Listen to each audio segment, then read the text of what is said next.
the front row of the Daytona 500. Later, he became the first rookie to win 2 races in his first season. Steadily, he climbed into the hierarchy of racing's finest drivers. 1992 may have been Davy's most challenging year as a driver. He won the Daytona 500, survived this crash at Pocono, and battled back to become a major player in the Winston Cup Point Championship race. Whether in victory or defeat, Davy Allison never lost his love for racing or forgot the people who made it possible.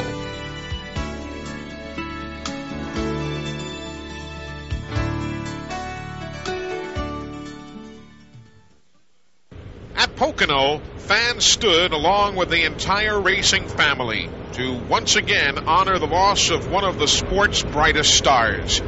Davy Allison would have wanted the show to go on, and so it did.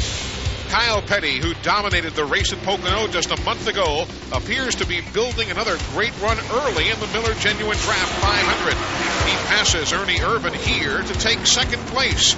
But later, a burned-out clutch spoils Kyle's hopes of repeating. With 23 laps remaining, the yellow flag comes out. Leaders Brett Bodine, Dale Earnhardt, and Rusty Wallace all come to pit road, taking on fuel and new tires. Rusty's crew gets him out first, and for the moment, Wallace has the lead. It looks as though the Penske pit crew has put Rusty in winning position yet again. But 6 laps later, Earnhardt is on Wallace's bumper. He sets Rusty up on the inside and passes him on the Long Pond straightaway to take the lead. Dale keeps his Chevrolet out of arm's reach for the remainder of the afternoon. Down the long front stretch he comes to accept his 5th checkered flag of the year. After the race, Earnhardt parks his Chevrolet on the front straightaway, where his crew gathers around the machine for a moment of prayer. Then, with a flag bearing the number 28 of Davy Allison in hand, Earnhardt speeds away clockwise around the racetrack in tribute to Allison and Alan Kulwicki. It was a day full of emotion. Before the race, the crowd of better than 100,000 paused to remember driver Davy Allison. Liz Allison, Davy's widow, thanked the fans for their love and support given to the Allison family during their time of loss. After the tribute, the green flag dropped for Bill Elliott on the 42-car field. Elliott would lead just 1 lap before losing the lead to Ernie Irvan, the first of 26 lead changes on the day. It didn't take long for the complexion of the race to change. On lap 56, IndyCar driver Robbie Gordon in the familiar black number 28 Ford gets a little too low on the track. He'll spin out and hit the wall, bringing out the caution flag. Fortunately, Gordon was all right, but it was not the kind of debut he wanted in his first race with the Robert Yates racing team. Just 14 laps later on lap 70, 7 cars get together and look at the result. Jimmy Horton's Chevrolet collides with Stanley Smith. Barrow rolls up, over, and out of the speedway. The first time that has ever happened at Talladega. Amazingly enough, Horton walked away with only bruises. Stanley Smith, on the other hand, didn't fare so well. He was critically injured and had to be helicoptered to a Birmingham hospital for emergency surgery. Once the race resumed, it came down to Dale Earnhardt, Ernie Irvan, Kyle Petty, Mark Martin, all making a bid for the win.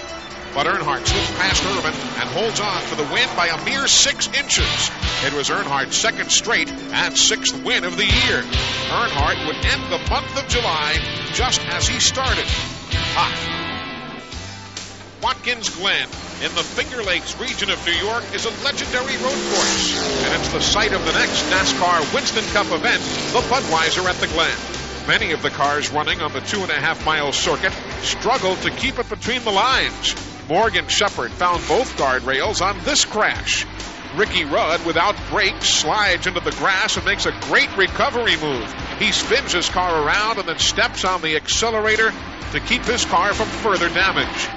And Tommy Kendall. Frontrunner Mark Martin loses his lead when he is forced to make an extended pit stop. The problem is with a lug nut on the right rear wheel. It simply refuses to come off.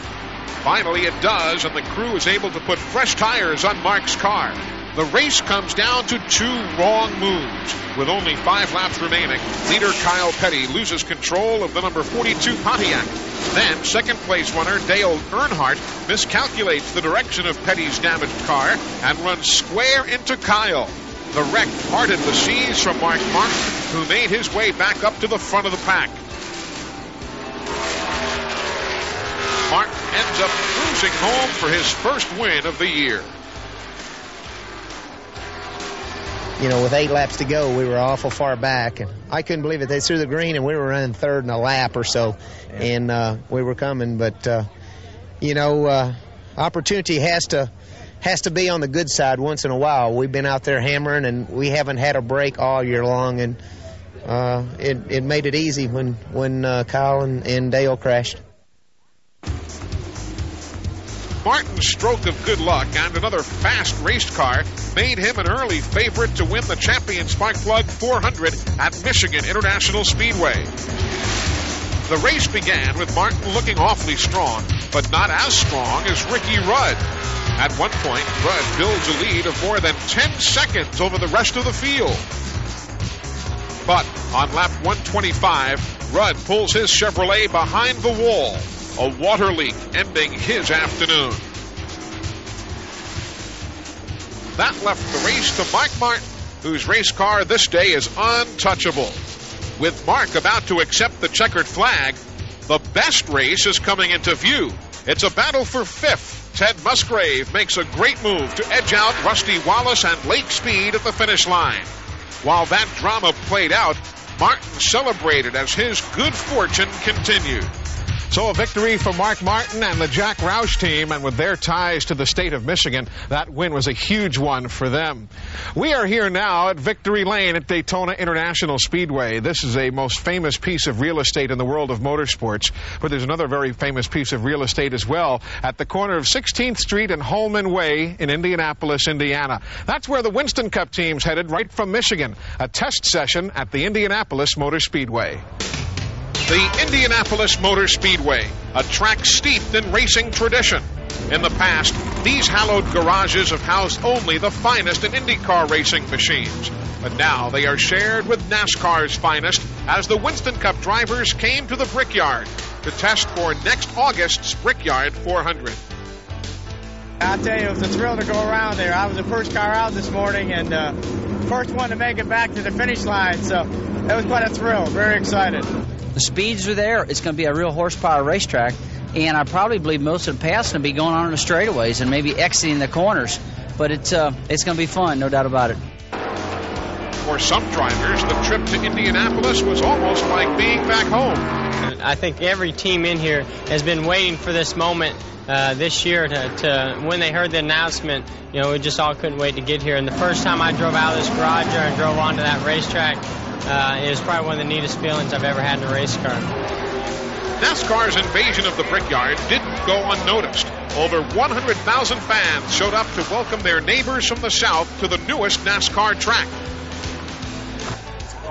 Many of the drivers showed their appreciation by taking time out to sign autographs and talk with the fans. On the track, the drivers worked together to simulate actual race conditions. Indianapolis's long straightaways and relatively flat corners made for some dicey passing situations. On the whole, the 2 days helped the teams get a fix on the kinds of speeds and tire wear that they will see at the Speedway. What was certainly clear, though, in the minds of many during these 2 days, next year's inaugural Brickyard 400 will be the hottest ticket in town. Following the excitement at Indianapolis, it's back to racing at the beloved half-mile bowl of concrete, Bristol International Raceway. The race started out in typical Bristol fashion, with cars spinning and sliding out of the race. Kyle Petty's hopes of winning end here when he just can't get his car to straighten out on the front stretch. The dominant car on the evening belongs to Kenny's brother, Rusty. With the help of some lightning-fast pit stops, Wallace is able to lead 410 of the total 500 laps. But on lap 487, Mark Martin squeezes underneath Rusty to take the lead. He holds off Wallace and takes his third win in a row. A fatigued Martin brings his Ford into victory lane. A welcome sight, considering Mark had to spend extra time in the pits again because of loose lug nuts. Most